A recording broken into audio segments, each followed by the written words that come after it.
identité. La question va lui être posée. Quel est ton nom? Il va dire, mon nom est Jacob.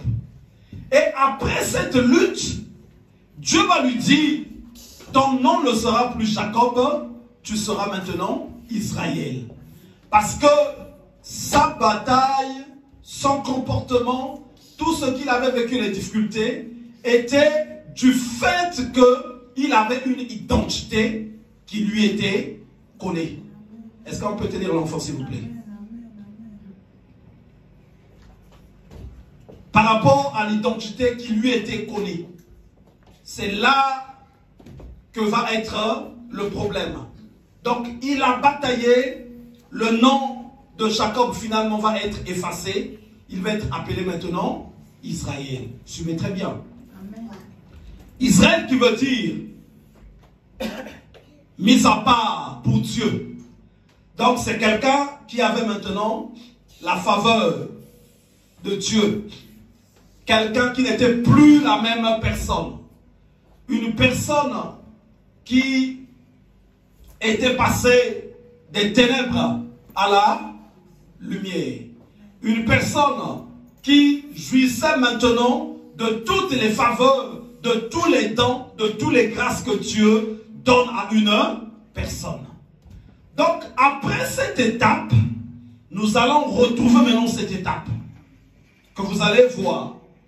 Dieu va lui dire, lève-toi, monte à Bethel et demeure-y. Là, tu dresseras un autel au Dieu qui t'a paru lorsque tu fuyais Ésaü, ton frère. Donc, Dieu lui dit, monte dans ma maison. Vous voyez bien? Quand il dit, lève-toi, monte à Bethel. Bethel veut dire la maison de Dieu. Là où habite Dieu. Pourtant, c'est Dieu qui lui parle. Mais Dieu veut qu'il monte dans la maison de Dieu. Dieu peut te parler. Ça ne veut pas dire que tu es dans la maison de Dieu. Dieu peut te parler. Ça ne veut pas dire que tu es dans la présence de Dieu. Mais là, c'est Dieu qui lui parle. Mais pourquoi Dieu va lui dire encore, monte dans ma maison, dans ma présence? Dieu peut te parler. Quand vous allez lire dans le livre de Rois, quand Élie était en train de fuir, vous allez voir, la parole de Dieu va lui être adressée plusieurs fois. Mais sans pour autant qu'il n'accède dans la présence de Dieu. Mais là, il était question d'accéder dans la présence de Dieu. Comme ce que disait David, j'habiterai dans la maison de l'Éternel jusqu'à la fin de mes jours.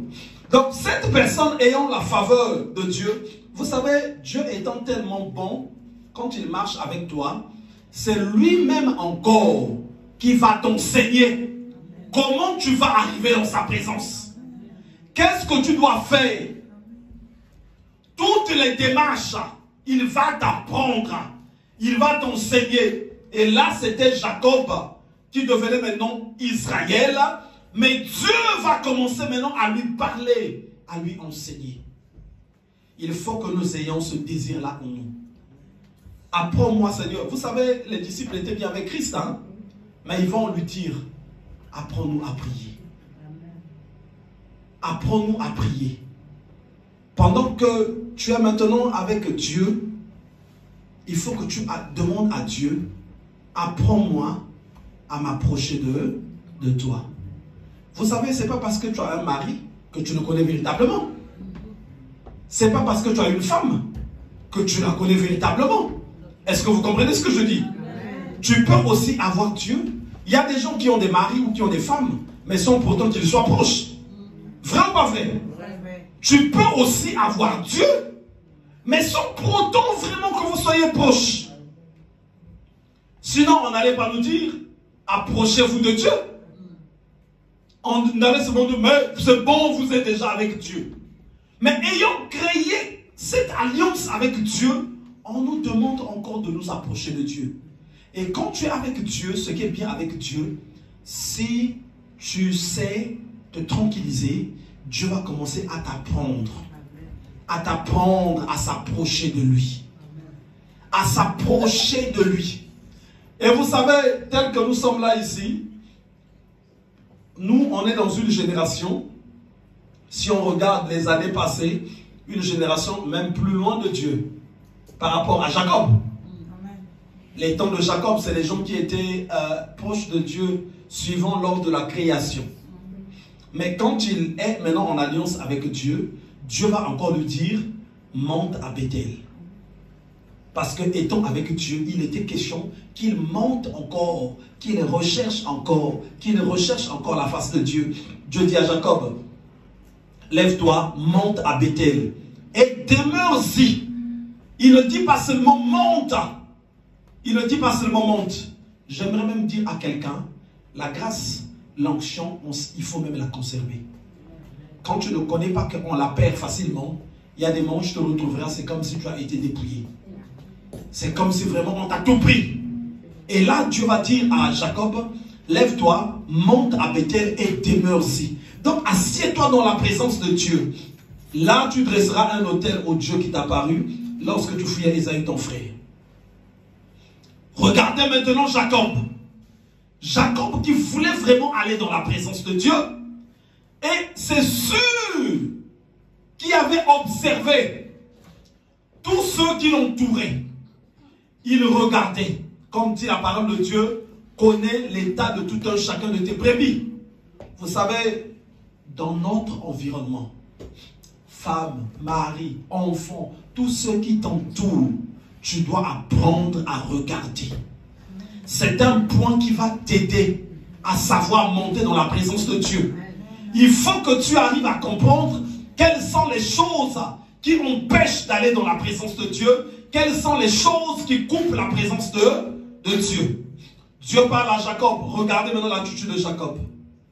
Jacob dit à sa maison et à tous ceux qui étaient avec lui. Suivez-moi très bien. Jacob dit à sa maison et à tous ceux qui étaient avec lui. Regardez bien. Ôtez les dieux étrangers qui sont au milieu de vous. Purifiez-vous et changez de vêtements. Nous nous lèverons et nous monterons à Bethel. Vous voyez bien? Donc, il savait que pour monter à Bethel, dans la présence de Dieu, il y avait des conditions. Il y avait des conditions. Il dit, ôtez les dieux étrangers qui sont au milieu de vous. Purifiez-vous et changez de vêtements. Regardez très bien. Jacob savait qu'il y avait des dieux étrangers au milieu de lui. Il parle à qui? À sa maison.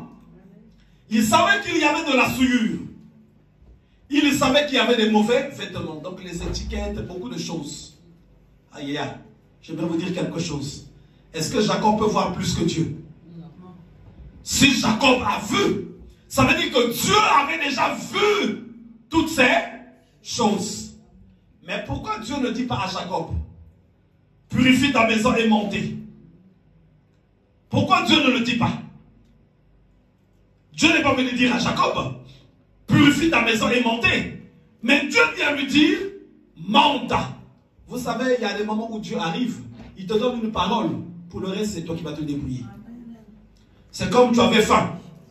Dieu s'arrange que tu trouves de la nourriture, du manioc, du poulet. Mais tu crois que c'est Dieu qui va encore venir préparer? Il va encore être question. Ah, je t'ai donné du poulet. Attends un peu vite, je vais te le couper moi-même. Je vais couper les oignons. Je vais mettre au feu. Dieu ne se comporte pas comme ça. Il t'a donné la nourriture. Maintenant, c'est à toi de savoir maintenant comment préparer cette nourriture. Et il y a des paroles que Dieu de fois peut nous donner, mais l'application ou l'accomplissement, la réalisation de ce que Dieu a promis est conditionné de comment tu vas comprendre, de comment tu vas préparer, de comment tu vas arranger les choses. Dieu a dit, la parole, il est parti. Mais, voyez un peu Jacob qui dit à toute sa maison, ah, on y va. Tokende. la présence de Dieu. Pendant qu'ils avaient ces choses-là. Oh, dans la présence de Dieu, règne l'armée de feu. Hein? Tu lis la parole de Dieu. Les 4 vents de l'esprit. Tu lis la parole de Dieu. On te parle des tonnerres de l'Éternel. Tu lis la parole de Dieu. Va voir quand Élie allait dans la présence de Dieu. Avant qu'il n'arrive chez Dieu. Je bénis Dieu même pour le chant que l'évangéliste avait composé. En face des vents, Élie n'a pas reculé. En face des tempêtes qui déchiraient les montagnes, quelque chose comme ça. Avant qu'il arrive dans la présence de Dieu, Élie, s'il n'était pas pur, pouf, il allait mourir en cours de route. Dès qu'il arrive là, on te dit, devant Dieu, il y avait d'abord des vents violents qui déchiraient les montagnes. Ouah! Quand ça passe par Élie, Élie était pur. Waouh! Les vents sont passés. Il y a un moment donné, il y avait les tremblements de terre. Ouf! Ça n'a pas pu emmener Élie. Il y a un moment donné, il y avait le feu. Ce feu-là ravageait. Élie demeurait toujours. Et il y a eu une étape. Là où il y a eu un bruit doux, un murmure léger. Amen. La parole de Dieu dit que Élie reconnut que l'Éternel était dedans. Mais quand on t'a parlé de ces feux-là, des tremblements de terre, on n'a pas défini. Rentre un peu dans les autres chapitres, tu vas voir que devant, ça dit que là où est l'Éternel, il y a une armée. Même Jésus a parlé de ça.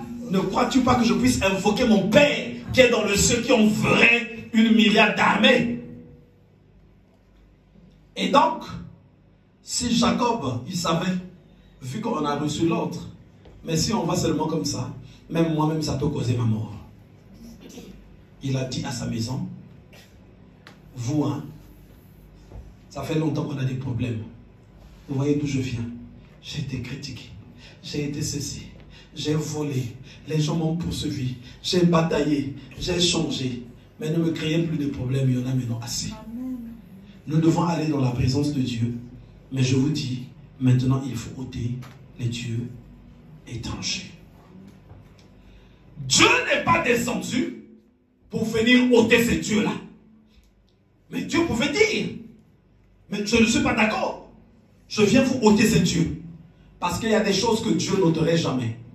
Il y a des choses que Dieu ne prendra jamais. C'est toi qui dois dire, cette chose-là.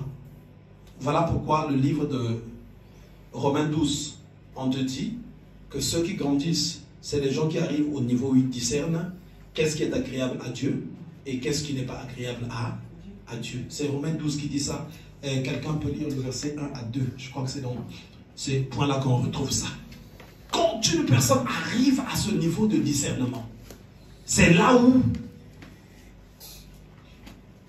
ça devient intéressant que la personne maintenant va commencer à marcher, à avancer, Romains 12, le verset 1 à 2. On va lire rapidement. Je vais lire.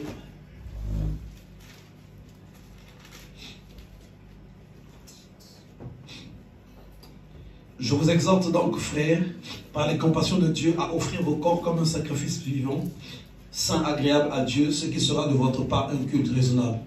Ne vous conformez pas au siècle présent, mais soyez transformés par le renouvellement de l'intelligence, afin que vous discerniez quelle est la volonté de Dieu, ce qui est bon, agréable et parfait. Donc, on nous demande de discerner quelle est la volonté de Dieu, ce qui est bon, agréable et parfait. Et dans ce chapitre, Jacob avait vu qu'il y a les dieux étrangers, on ne peut pas aller avec dans la présence de Dieu. Sinon, même quand vous lisez le livre d'Apocalypse, on nous dit que rien de souillé n'entrera dans la présence de Dieu. Et là, Jacob va demander qu'il exhorte les dieux étrangers. Il va demander de se purifier et de changer les vêtements. Maintenant, je voulais parler de ces chapitres-là sur lesquels nous allons prier. Là, comme vous allez voir, Jacob ne dit pas, Jacob ne leur dit pas, vous enlevez ça, sinon ça va être compliqué. vous allez voir que dans ce que Jacob a dit, il devait y avoir un consentement. C'est eux, puisque c'était chez eux. Ça veut dire que c'est les gens qui devaient dire non, qui devaient prendre conscience. Ça, ce n'est pas agréable à Dieu. Donc c'est eux. Mais ils avaient ces dieux étrangers-là. Si on est bien attentif, ils étaient attachés à ça. Ça faisait leur vie. C'est des choses qui marchaient avec eux. C'est des choses auxquelles ils étaient attachés. Mais sauf que là, les enjeux, il y avait quelque chose maintenant de grave, d'important. Il y avait l'appel d'aller dans la présence de Dieu. Vous voyez bien? Il y avait l'appel. Donc c'est eux qui devaient voir. Est-ce qu'avec ces choses que j'ai, je peux obtenir ce que Dieu me promet? Est-ce qu'avec ces choses que j'ai, je peux arriver à être en possession de l'accomplissement du plan de Dieu? C'était à eux de méditer, à eux de réfléchir. Mais Jacob leur dit, ôtez ces dieux étrangers qui sont au milieu de vous.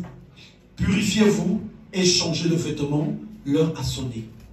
Mais les dieux étrangers, c'est quoi? Les vêtements, c'est quoi? La souillure, c'est quoi? C'est là qu'il faut... Regardez, Jésus va dire une parole, il dit, le prince de ce monde arrive, mais il n'y a rien de lui en moi. Parce qu'il y a des choses qui donnent accès au diable dans nos vies. Il y a des choses du diable, quand on les a, ça fait rentrer le diable. Tu peux voir que cette chose, tu constates que tu n'en as pas le pouvoir de t'en débarrasser. Mais tu as le pouvoir de renoncer à ça. Tu as le pouvoir de renoncer à ça. De renoncer. De dire que non, moi je renonce à cette chose. Ce n'est pas bien. Je renonce à ce comportement. Je renonce. On voit même des chrétiens qui sont de fois si tranquilles, qui se voient mystiquement de nuit. Mystiquement de nuit. Il se retrouve de fois. Il est très sale dans des visions. Il se retrouve de fois. Il est nu. Il est pieds nus. Il est ceci. Il dort. Il se réveille. Il est tranquille. Quand vous lisez le livre de Thessaloniciens, on te parle de la purification des 3 dimensions de la vie. L'âme, l'esprit et le corps. Il faut que ces 3 dimensions soient purifiées. Mais pour que tu vives une purification dans ces 3 dimensions, il faut que tu rentres dans une attitude de renoncement. Il y a même des gens, quand tu vas le voir, un chrétien, il a même de fois peur de renoncer à la sorcellerie. Mais il ne sait même pas d'abord c'est quoi la sorcellerie. Quand tu vas dans le livre de Genèse, c'est là que les choses commencent, non? C'est là que ça s'était joué. Dieu dit, ne mangez pas ceci. Obéissez à ma parole. Mais dès qu'ils ont désobéi, c'est pas là que la sorcellerie avait commencé, non? On te dit que les yeux de l'un et de l'autre s'ouvrirent. Réfléchis d'abord. Ils devaient faire le chant de Dieu là. Ils devaient travailler là-bas comment? Sans des yeux. Étant les aveugles. Ils avaient leurs yeux comme ça. Les yeux dont on parle qui se sont ouverts là, c'est d'autres yeux. C'était les yeux de la sorcellerie. C'est de ça dont on parle. Donc vivre loin de la présence de Dieu est une source de sorcellerie. Ça ne s'arrête pas là. On te dit encore. Ils étaient maintenant comment? Nus. La nudité représente quoi? La sorcellerie. Vous voyez bien? C'est là que les choses vont. On vous donne encore la position des sorciers. Le serpent leur a dit quoi? Vous serez comme Dieu, connaissant le bien et le mal. Or, lesquels se prennent pour Dieu? C'est les sorciers. C'est eux qui se disent, c'est nous qui décidons qui va avancer et qui ne va pas avancer. Qui on va bouffer, qui on va laisser. Donc ils se prennent. Donc c'est là que ça fait. Mais la source de la sorcellerie, c'est seulement le fait d'avoir désobéi, d'avoir été coupé de la présence de Dieu. Vous allez remarquer, je vous dis un truc. Beaucoup de personnes, de fois, qui marchent avec Dieu, à la moindre erreur, de fois qu'ils sont vus dans des dimensions de sorcellerie. Dès que tu te coupes de la présence de Dieu, il y a des portes qui s'ouvrent, il peut y avoir de la confusion dans ta vie. Voilà pourquoi nous devons beaucoup faire attention. Quand je suis enfant de Dieu, les prières de renoncement, je renonce à la sorcellerie, consciente, inconsciente, au nom de Jésus. Tout ce qu'on m'a fait manger, mystiquement, physiquement, quoi que ce soit, si ça a été source de sorcellerie, que ça s'éteigne dans ma vie au nom de Jésus. Et c'est ce que Jacob va dire à sa maison. Aujourd'hui, renoncer à toutes ces choses-là, parce que nous allons partir dans la présence de Dieu. Nous allons partir. Il y a des gens, par exemple, qui ont été avec, je sais pas, des hommes ou des femmes, surtout les mamans. On vous entend beaucoup. Ah, moi, non, kindoki. Mais ce kindoki, soyons. Parce que ça se communique beaucoup par le sang. Ça se communique par le sang. Mais à quel moment tu prends le temps de renoncer à ça? À quel moment? Puisque la sorcellerie se communique beaucoup plus par les actes sexuels, par le manger, par le boire, par les fréquentations. Mais si tu passes sur un chemin comme ça, il y a un moment donné, il faut que tu rentres dans les renoncements. Il faut que tu rentres dans les renoncements. Je renonce. Je renonce. J'ôte ces manteaux. J'ôte la sorcellerie. J'ôte ceci. Souvent la sorcellerie, quand elle est là, elle ne viendra pas te dire, je sais la sorcellerie, je suis venu dans ta vie. Il ne viendra pas te le dire. D'abord, il va même bien te fermer les yeux pour que tu ne saches pas que ça est en train de travailler.